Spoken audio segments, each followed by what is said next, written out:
It's James' deck dinner. It's a couple open-faced sandwiches, rice and curry sauce and wax beans, some lentils, cauliflower and yellow flesh potatoes, and a cob of corn on the side. And I'm going to be talking about Smokey and the Bandit 40th anniversary edition, Fast X, Covenant, MacGyver seasons 3, 4, and 5, and Detective Night Independence, which got bottom of the stack. Even though it starred Bruce Willis, but it put me to sleep not only once but twice. I actually tried to watch what I'd missed.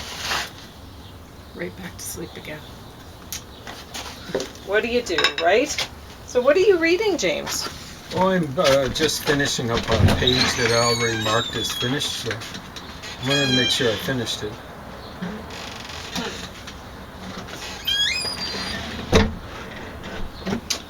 All right, well, in any case, I guess I'll sit down and get started. So, I had a hard time deciding what should be put on the top here. All of these things are not my sort of movie to watch. I heard a lot of crashing and banging and shooting. A lot of shoot 'em up, crash 'em high up, chase, sort of, whatever.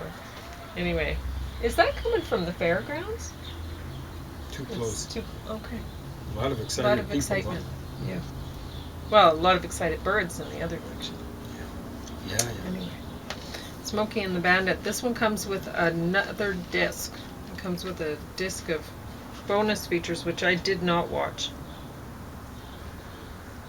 An all-new feature-length film about superstar Burt Reynolds, and making of Smokey and the Bandit. Well, he certainly thought he was a superstar. He's the guy who claimed that Tom Selleck was kind of his protege, and Burt Reynolds is the guy who invented the look. You know, like I can recall seeing Tom Selleck, in ads for Marlboro. Maybe before Burt Reynolds. I mean, he had the big mustache and stuff like that. He looked really studly. And he didn't look quite so studly in the 80s, but he still looked pretty studly. I mean, when he was really young in the 70s. Well, incredible. he was wearing jeans so tight in this. Who, Burt Reynolds? Yeah, Okay. that, as the saying goes, one could tell his religion. Okay. Very tight jeans. So. One or two. Yeah. Well, that's the way it used to be. Nowadays, guys got their. I don't know how they keep their stuff. They have a little diaper pin to keep their pants tied to their underwear or something like that. Well, sometimes they don't. I mean, you'll see some folks who are. You mean the low riding look? Yeah. Lowest riding. Yeah. I mean, sometimes you'll see them. It'll be like they look around like, the knees. It's kind of funny. But. What is it? Feathers around their ankles or something like that. It's stunning. And you just hope that people like that, who are so stoned or stunned or whatever, are wearing underwear. So now if you had a very long upper body and very short legs, you would look hip. Or something like that. I think it looks hip, but what the heck? It'll change. Eventually people look at Michael Jordan and say, what a goofball. There's a lot of action in this, a lot of high-speed chasing, and it managed to get top of the stack for me. Because it was kind of fun. You did stay awake for that one, right? I did stay awake for it. And kind of kept me awake. No, even it didn't. Though I'm feeling tired, yeah. I stayed awake for it. And I liked the trucker talking. 10-4, good buddy. It was really funny stuff. Yeah. So what's your 20? Well, there were funny things in there. Good. So I gotta say, Burt Reynolds is actually more a better comic actor than Tom Selleck. Although Tom Selleck, I did like the way he. Do you remember how he would go like that? That was very good. Yeah, it was pretty good. Because he had the big bushy eyebrows and stuff like that. Yeah. But I guess Burt Reynolds did too. Yeah. He probably, But yeah, you had everything in that movie. You had a whirlwind romance. You had the car Sally chase. Fields. Yeah. I mean, she's funny. Whatever. She always was fun. So it got And top of the stack. Jackie and- Gleason playing a dumbass, pardon my French, Southern sheriff. It's easy. Even though it wasn't as fast as the Fast. Oh, X, is as that Fast Vin X. Diesel or something? Yeah. Oh, I mean, there man. was so much high speed. It was just It wall-to-wall just noise. kept going. But the wasn't thing is watching that I it, had a listening hard to it. time Yeah. piecing together the story from it. And That's maybe the whole idea. whereas Smokey and the Bandit, you know Yeah. what's going on. Yeah, You that's know, they right. tell you, and Yeah. it's just a whole lot of chasing. And Yeah, that's right. But Vin Diesel movies, they really are, like, who writes them? Vin Diesel? Or yeah, maybe. I think he's pretty dumb. You know, like, did he make it past grade 3? I'm don't know. not sure. But yeah, you have him. They're wrecking up the city in this one, but well, I guess they go to many places and wreck up. But Oh, you mean like it out of starts country? out. They're wrecking. Yeah, they're going all Oh, my over the God, place, yeah. all over the world. But it starts out and they're trying to stop a bomb, a huge bomb, from. Oh, and I don't know why it has to be a great big round thing. Well, In that's, this day and age, to blow up the whole city, that's but right. I mean, it looks impressive, rolling down the road. the thing that took Whatever. out Nagasaki was pretty small, really. Yeah. And that was like 1945. So. So, anyway, but yeah, this, as much as this had a lot of action, and even a small child involved with all the action, which is kind of. Driving a vehicle then? Or No, he's just, In the way? well, at one point he jumps from one vehicle to another vehicle, which is yeah, very exciting. I hope that was computer generated. I'm sure. And anyway, I found it more entertaining than the last Fast Vin Diesel movie. But Same that formula, was, though, right? yeah, same sort of thing, only this time they didn't go into space. Oh, my And heavens. Wow. And it's all better? for the better, Well, okay. because that one was too long. This one they actually managed to keep it Okay. short enough that, yeah, whatever. So, somehow this got, Worse than Put- Vin Diesel? I know, because I like Jake Gyllenhaal and I like Guy like him, Ritchie. yeah. How did this end up below Smokey and the Bandit and Fast X? I don't know, but it did. It seemed kind of. You maybe you like war movies, whatever. I'm not partial to them myself, and so that might have had something to do with it. And this is a story about a guy in Afghanistan who's helping in, I guess it would be 2001. He's helping Americans because the Taliban killed his son, and so he's not So this fond is an of them. Afghan? Yes. And I guess that at the end of the movie they said, when, I guess it was, what's his name? Obama who pulled them out, right? It was Biden. Or was it? Okay. See, I don't know. I don't know these sort of Really, things. really stupid. Obama But James pulled keeps folks up out with of these sort of things. Syria. Oh, okay. Or really Iraq. Lucky thing I have James to fill me in on all the details. But I remember something at the end of the movie, them saying that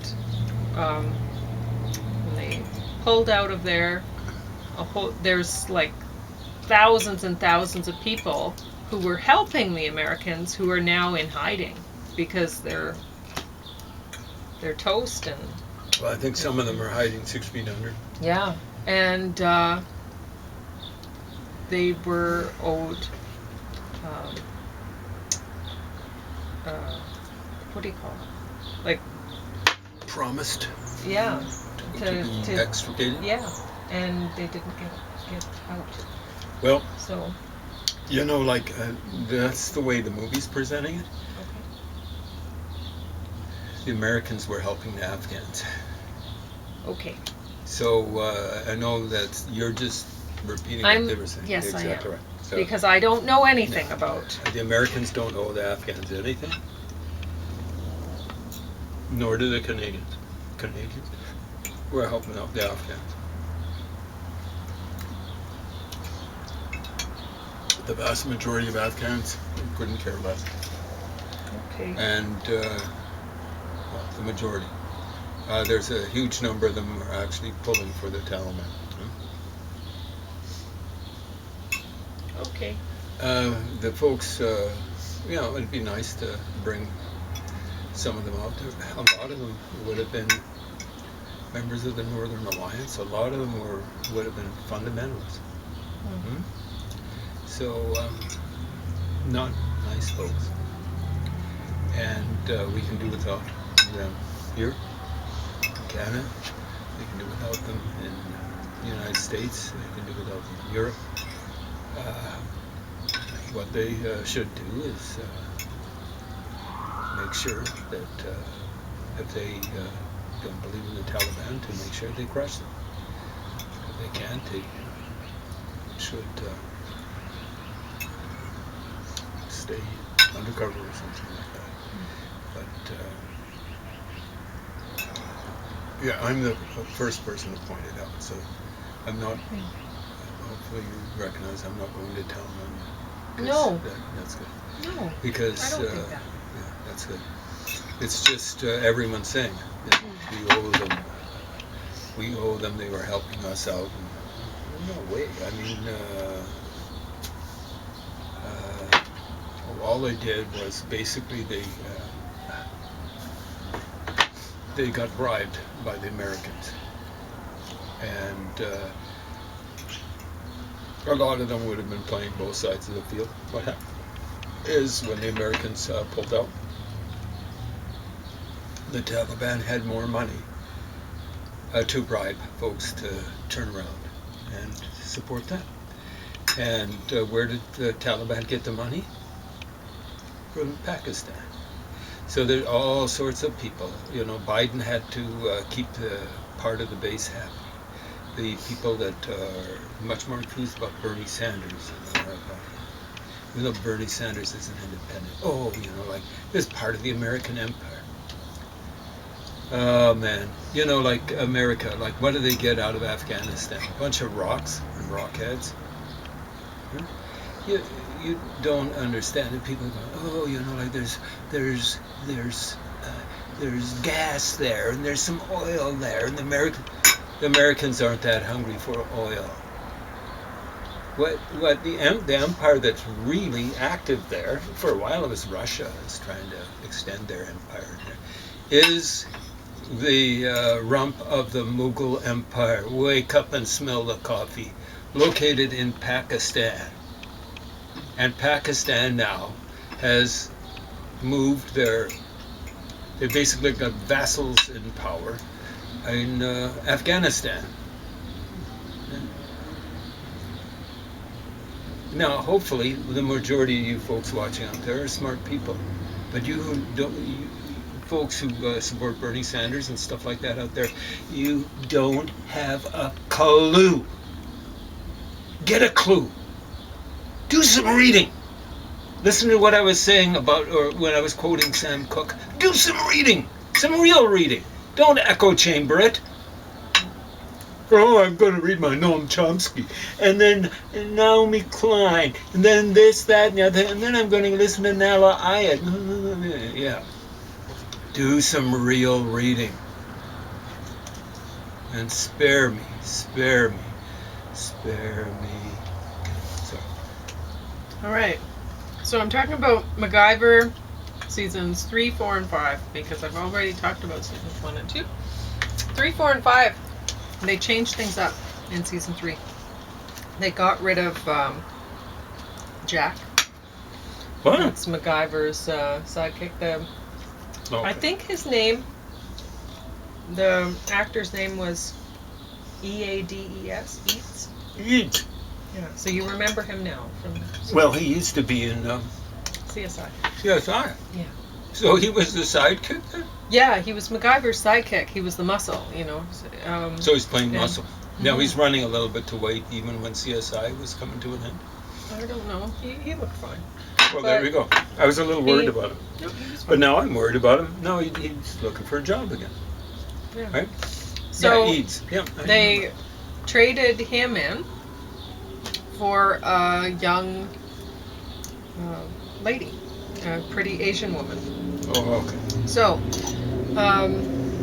and you're sitting there wondering, okay, well, is he going to come back to the show or whatever? Like, what's going on here? Oh, well, what it is. And I was worried at affirmative first. action. I know. I was worried at first because I was thinking, God, they got rid of their only good actor, or the best of their show.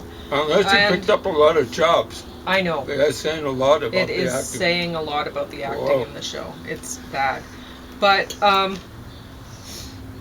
anyway, so I was a little bit concerned at first, but then I thought, no, this is actually working off. This young Asian woman working with MacGyver. You have the added love interest thing, and you have the woman protecting the man, and that's a little more interesting and stuff like that. So anyway, I'll just read my list of things that I made about this. So, the Phoenix organization becomes private and not a part of the government. I think that was season 4.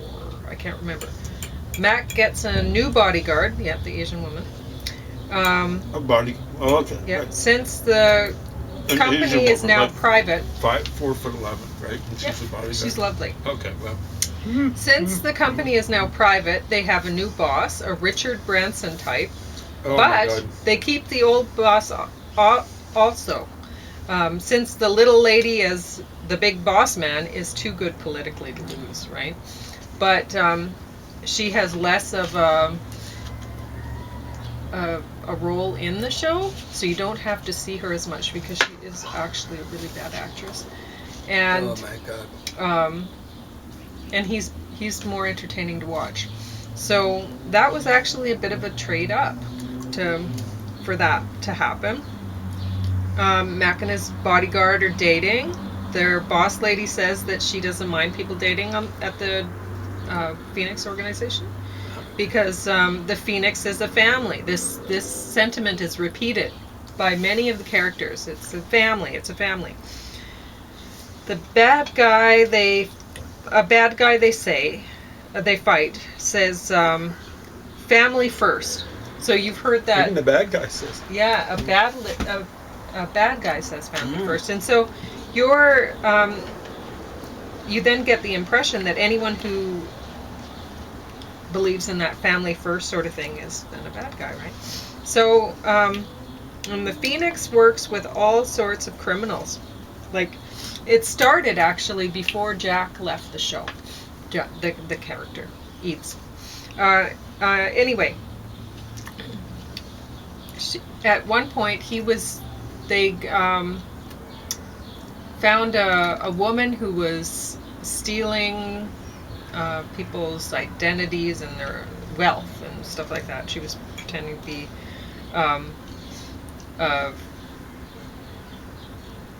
what do you call it when it's a spy cover, like when it's not a real person, it's just their fake name or whatever. Anyway, it was pseudonym. Yeah, I don't know what it's called, but she deep cover. Yeah, it turned out that she was playing his wife and draining,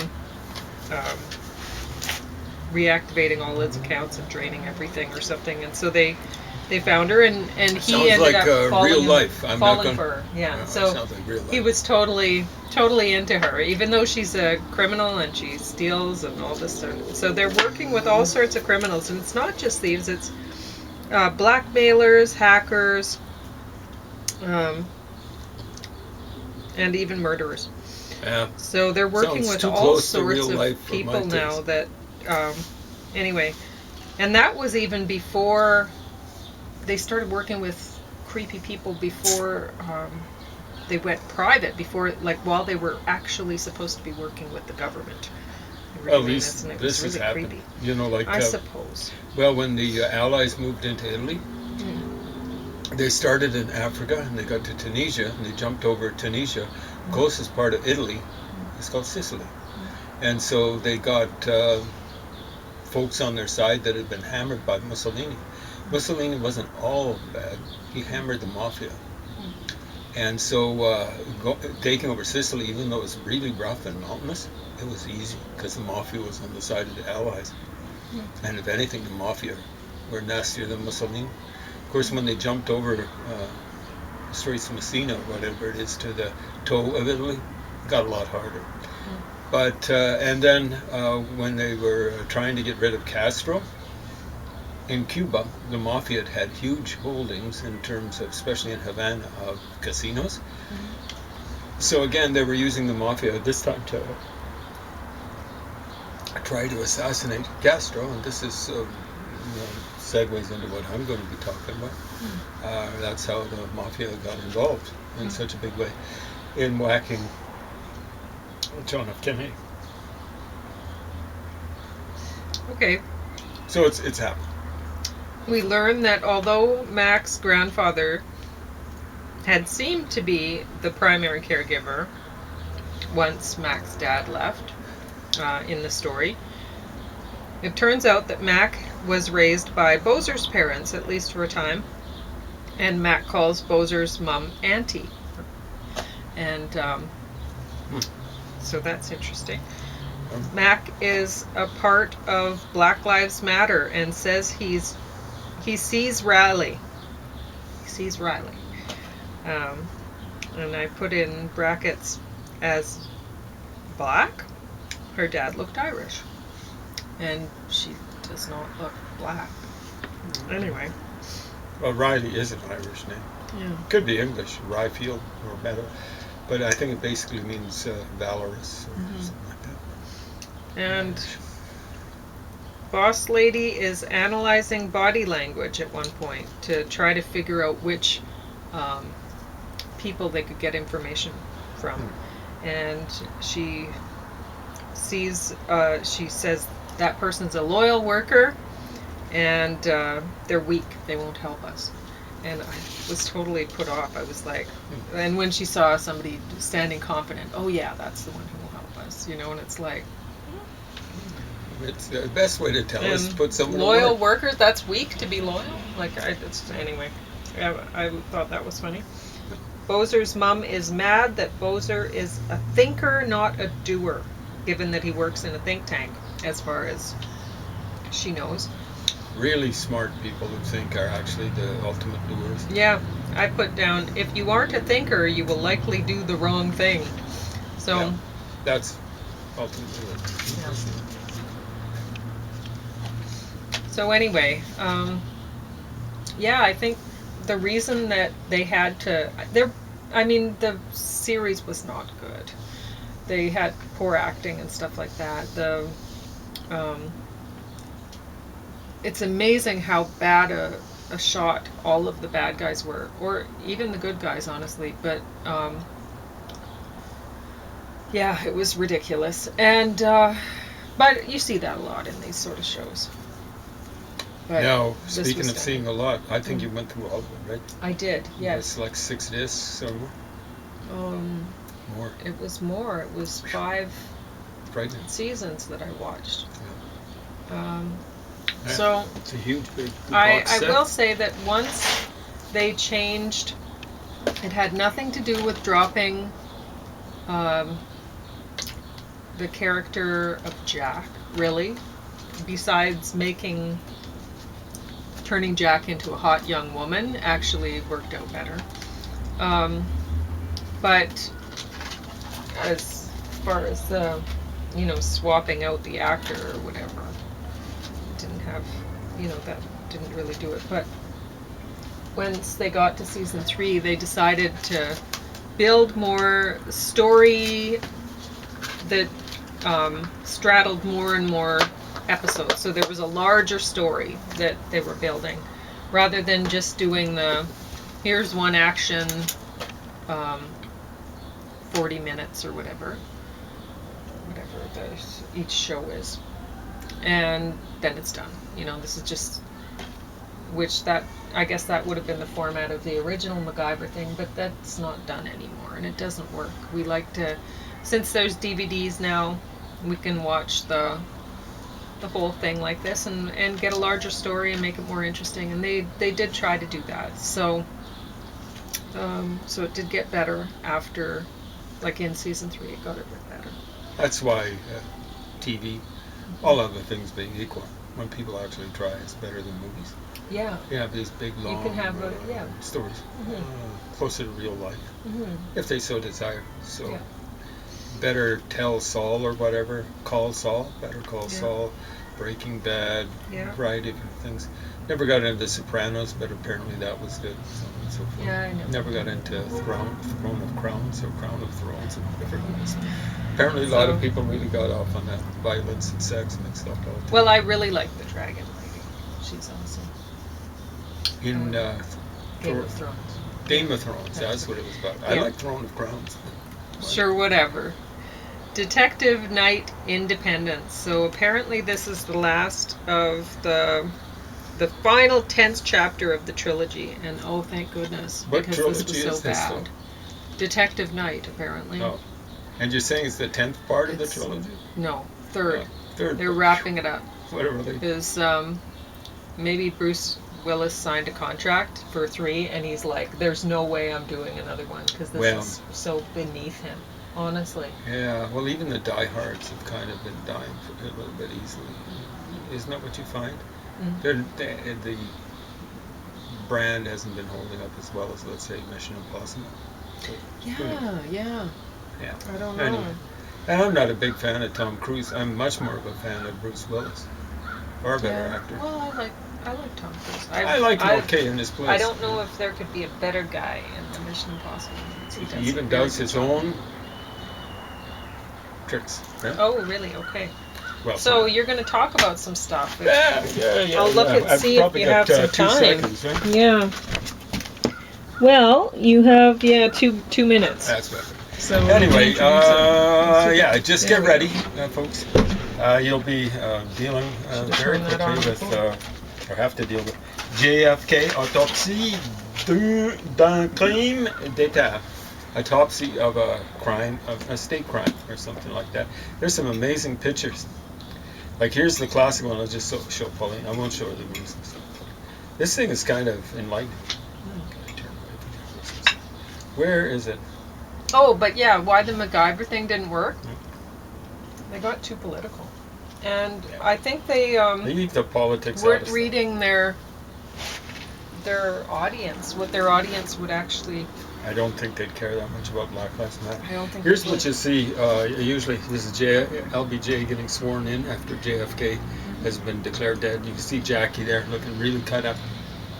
Here's one they never show. Guy winking at LBJ. LBJ presumably smiling. LBJ's wife smiling. And there's Jackie. Isn't that awful? Anyway, there are some amazing pictures here. Some good reconstruction. You know, like especially what happened after Officer Jefferson Davis Tippit got killed. You know, I was thinking that maybe Oswald had killed him, but now I know he didn't. Because you see, he dropped his wallet at the scene of the crime.